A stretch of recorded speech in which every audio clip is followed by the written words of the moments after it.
আল্লাহ তাআলা যদি দয়া করে আমাদেরকে মাফ না করে, আমাদের বাঁচার কোনো উপায় নাই। আপনি কি ভেবেছেন আপনার নামাজ দিয়ে আপনি জান্নাতে যাবেন? আপনি তাহাজ্জুদ গুজার, সেজদা দিতে দিতে কপালে দাগ ফেলেছেন, এটা আপনারা জান্নাতে নেবে না?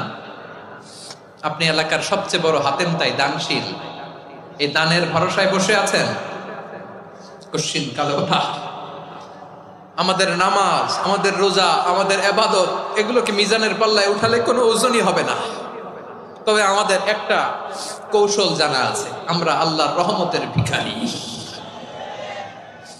আমরা সেদিন আগেই গুনার স্বীকৃতি দিয়ে দেব। আমরা বলবো, আল্লাহ তুমি প্রশ্ন করার আগে তোমার একটা কথা বলি, আমারে কিছু জিজ্ঞেস করো না, আমি সব করেছি।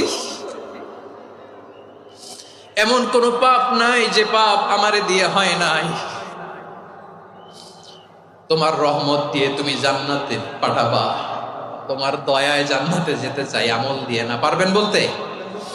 কিয়ামতের দিন আমরা বলবো, আল্লাহ আমার আমল দিয়ে জান্নাত চাই না, আমি তোমার দয়া দিয়ে জান্নাত চাই। তোমার দয়া ছাড়া আমার কোনো উপায় নাই।